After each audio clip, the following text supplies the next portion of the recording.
जय हिंद दोस्तों। आज इस वीडियो में हम लोग देखेंगे प्रैक्टिस सेट 3, जिसमें आप लोग देखेंगे यहाँ पे हिस्ट्री के क्वेश्चन को हम लोग इसमें कंप्लीट कर चुके हैं। ठीक है, इसके बाद हम लोग देखेंगे पॉलिटी के क्वेश्चन को। यहाँ पे अब पॉलिटी के क्वेश्चन, उसके बाद ज्योग्राफी के क्वेश्चन, उसके बाद इकोनॉमिक्स के क्वेश्चन। ठीक है, तो इन 3 पार्ट को हम लोग एक वीडियो में कंप्लीट कर रहे हैं और हिस्ट्री के क्वेश्चन को एक पार्ट में कंप्लीट करेंगे और साइंस और विविध को एक पार्ट में। ठीक है, यानी एक सेट आप लोग देखेंगे तो 3 पार्ट में कंप्लीट कराया जा रहा है पूरा एक्सप्लेनेशन के साथ। ठीक है, जिससे आप लोग को रिविजन करने में भी अच्छा लगेगा। ठीक है, अगर आप लोग बोलेंगे कि एक ही वीडियो में कंप्लीट करने का, तो उस तरीक़ा से भी वीडियो आएगा। ठीक है, अगर आप लोग को ऐसे लग रहा है तो इस तरीक़ा से भी रेगुलर वीडियो आप लोग को देखने को मिलेगा। ठीक है, तो चलिए हम लोग क्वेश्चन नंबर 1 को देखते हैं, पॉलिटी के क्वेश्चन को। 35 नंबर क्वेश्चन आप लोग देखेंगे, जैसे कि भारतीय राज्य व्यवस्था एवं संविधान। ठीक है, यहाँ से अब हम लोग देखेंगे पॉलिटी के क्वेश्चन को। और 35 नंबर क्वेश्चन लिखा है कि लोकसभा को उसके कार्यकाल की समाप्ति के पूर्व ही भंग किया जा सकता है। तो इसका आप लोग देखेंगे तो इसका आंसर हो जाएगा मतलब राष्ट्रपति द्वारा मंत्रिपरिषद की सलाह पर, यानी ऑप्शन नंबर 3 हो जाएगा। अगला जो क्वेश्चन लिखा हुआ है 36 नंबर की, लोकसभा चुनाव का कोई प्रत्याशी अपनी जमानत खो देता है यदि उसे प्राप्त मत न हो सके, यानी इसमें बताना है कि कौन ऑप्शन होगा। ठीक है, तो इसका आप लोग देखेंगे उपयुक्त में से कोई नहीं, यानी कि ऑप्शन नंबर जो है यहाँ पे 3 हो जाएगा। ठीक है, अगला जो 37 नंबर लिखा कि मंत्रिपरिषद उत्तरदायी होता है, तो मंत्रिपरिषद जो है ये संसद के प्रति उत्तरदायी होता है, यानी कि ऑप्शन नंबर 4 हो जाएगा।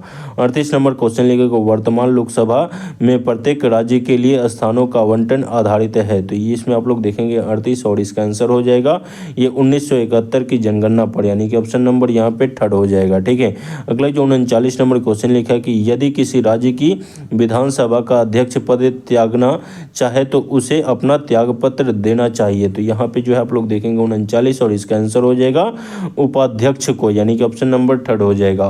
अगला जो क्वेश्चन 40 नंबर लिखा है कि राज्यसभा को भंग करने का अधिकार किसे प्राप्त है, तो राज्यसभा को भंग करने का अधिकार जो है उपयुक्त में से कोई नहीं को है, यानी कि ऑप्शन नंबर 4 हो जाएगा। 41 नंबर क्वेश्चन लेगा कि भारतीय संविधान की प्रस्तावना के सिलसिले में निम्नलिखित में से कौन सा क्रम सही है, तो इसमें हम लोग देखते हैं, इसमें आप लोग देखेंगे तो इसका आंसर हो जाएगा सार्वभौम या सत्ता संपन्न और समाजवादी, धर्मनिरपेक्ष और जनवादी। ठीक है, यानी कि ऑप्शन नंबर 4 ही सही होगा। अगला आप लोग देखेंगे, अगला जो क्वेश्चन 42 नंबर लिखा है कि लोकसभा का नेता कौन होता है, तो लोकसभा का नेता जो है ये प्रधानमंत्री होते हैं, यानी कि ऑप्शन नंबर 2 हो जाएगा।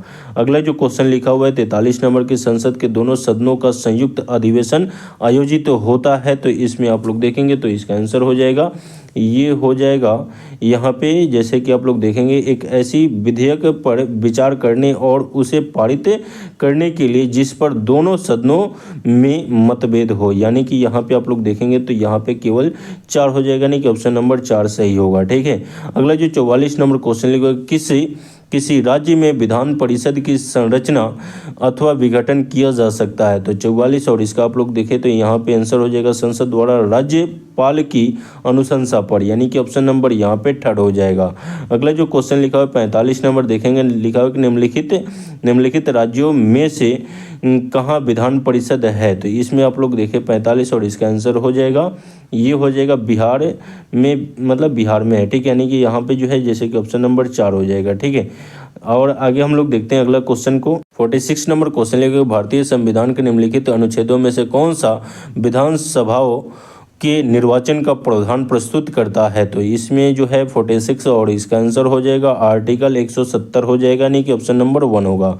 आगे हम लोग देखते हैं जैसे कि भौतिक भूगोल से। ठीक है, अब ज्योग्राफी के क्वेश्चन को हम लोग देख लेते हैं। ठीक है, यहाँ पे जैसे आप लोग देखेंगे 47 नंबर लेकर के समुद्र नीली प्रतीत होता है, समुद्र नीला प्रतीत होता है, तो 47 और इसका आंसर हो जाएगा आकाश के परिवर्तन तथा जल के कणों द्वारा प्रकाश के प्रकीर्णन के कारण, यानी ऑप्शन नंबर 2 हो जाएगा। अगला जो क्वेश्चन लिखा हुआ है 48 नंबर देखेंगे, 48 नंबर क्वेश्चन जो लिखा हुआ है कि तेज हवा वाली रात्रि में ओस नहीं बहती है क्योंकि, तो इसका आप लोग का जो आंसर होगा ये हो जाएगा वाष्पीकरण की दर तेज होती है, यानी कि ऑप्शन नंबर यहाँ पे 1 हो जाएगा। अगला जो 49 नंबर लिखा कि हमारी आकाशगंगा के केंद्र की परिक्रमा करने में सूर्य को समय लगता है। कितना समय लगता है जी? तो ये लग जाएगा 20 करोड़ वर्ष लग जाएगा, यानी कि ऑप्शन नंबर थर्ड हो जाएगा। अगला जो 50 नंबर क्वेश्चन लेगा, अग्नेय चट्टानों के लिए निम्नलिखित में से कौन सा कथन सत्य है?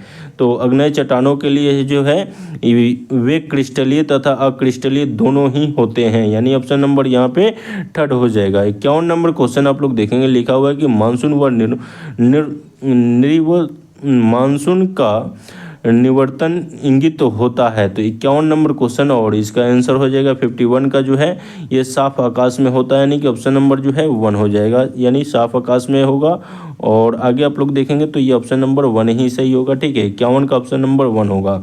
आगे के क्वेश्चन को हम लोग देखते हैं। आगे आप लोग देखेंगे तो भारत के भूगोल से अब क्वेश्चन पूछे जाएंगे, ठीक है। और भारत के भूगोल से आप लोग को 52 नंबर क्वेश्चन लिखा कि भारत के चावल के कटोरे के क्षेत्र का नाम बताइए। तो चावल के कटोरे के क्षेत्र का नाम इनमें से कौन सा है, चलिए देखते हैं। तो इसका आंसर हो जाएगा, ये हो जाएगा कृष्णा गोदावरी डेल्टा क्षेत्र, यानी कि ऑप्शन नंबर जो है 2 हो जाएगा, ठीक है।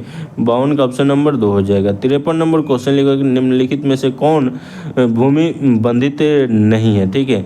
तो भूमि बंधित नहीं है, इसमें कौन है तो ये बताना है। तो ये हो जाएगा लूनी, यानी कि ऑप्शन नंबर आप लोग देखें तो थर्ड हो जाएगा 53 का, ठीक है।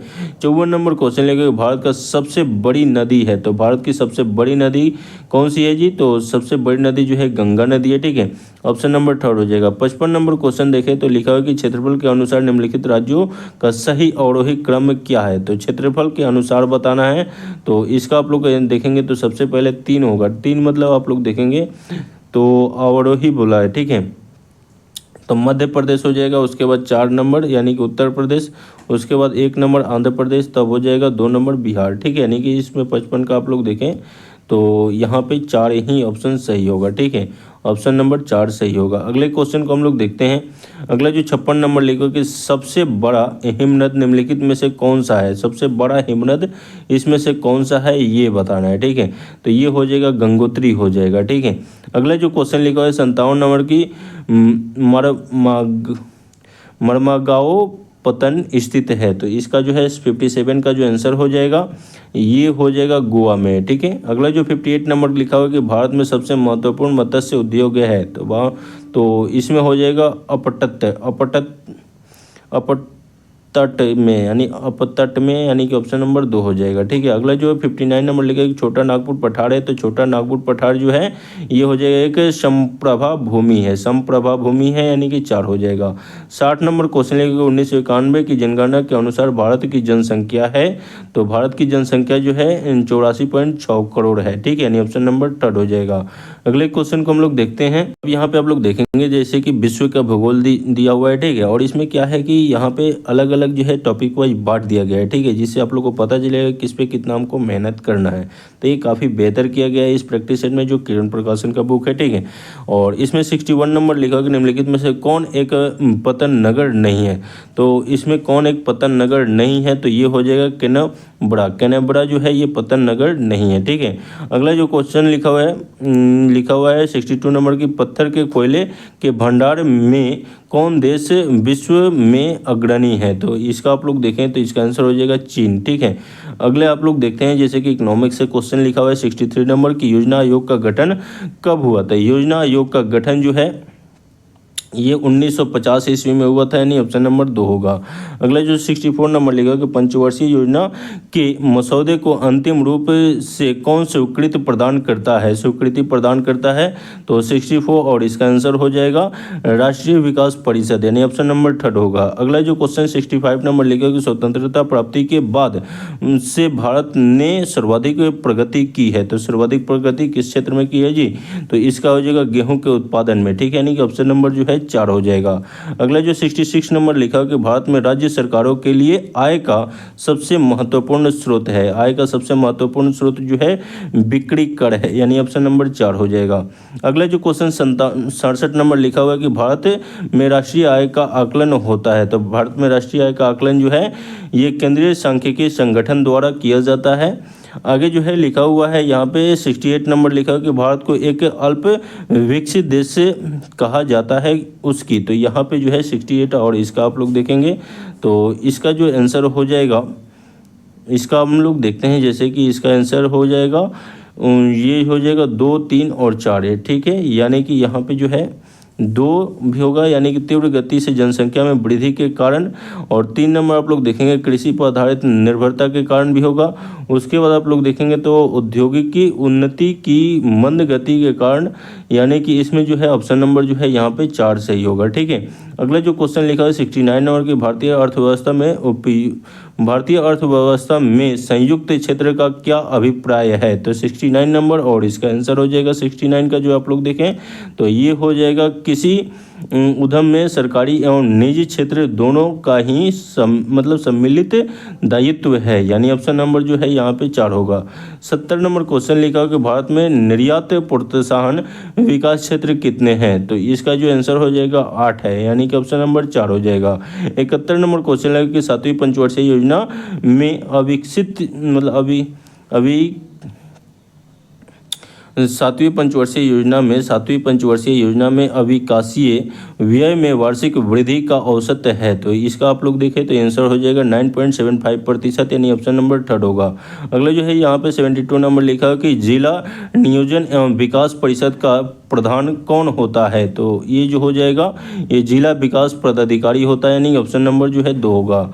अब हम लोग देखेंगे जैसे कि यहाँ से साइंस के क्वेश्चन को, ठीक है, और इसमें हम लोग देखें जैसे कि यहाँ पे जो है जैसे ज्योग्राफी देख लिए, ठीक है, ज्योग्राफी देख लिए, उसके बाद पॉलिटी देख लिए, उसके बाद जो है इकोनॉमिक्स देख लिए, ठीक है। तो इकोनॉमिक्स देख लिए, यानी कि 3 पार्ट को इसमें हम लोग कंप्लीट किए, ठीक है। अब इसके बाद जो है साइंस के सेक्शन को देखेंगे और यहाँ पे विविध के क्वेश्चन को हम लोग देखेंगे, ठीक है। तो यहाँ पे 10-11 मिनट का ही वीडियो बन रहा है, जिससे आप लोग को भी देखने में मन लगेगा और रिवीजन भी सही तरीका से होगा, ठीक है। अगर आप लोग बोलेंगे कंप्लीट वीडियो एक ही सेट में बनाए तो उस तरीका से भी आप लोग को बनेगा। वीडियो में अगर लास्ट में कमेंट में यस लिखेंगे तो उस तरीका से भी आप लोग को नेक्स्ट टाइम से आप लोग को वीडियो दिया जाएगा, ठीक है। काफ़ी सारे छात्र जो होते हैं मेरे भाई वो नहीं देख पाते हैं पूरा वीडियो, इसलिए आप लोग को शॉर्ट वीडियो दिया जा रहा है, जिससे आप लोग को भी मन लगे देखने में और कंप्लीट देख पाए, ठीक है। आगे हम लोग देखेंगे जैसे कि साइंस के क्वेश्चन को, जैसे फिजिक्स केमिस्ट्री बायोलॉजी, ठीक है। उसके बाद विविध के क्वेश्चन को देखेंगे, ठीक है। चैनल पर लाए तो वीडियो को लाइक, चैनल को सब्सक्राइब कर दीजिएगा। वीडियो देखने के लिए बहुत बहुत धन्यवाद। मिलते हैं अगले वीडियो में। जय हिंद।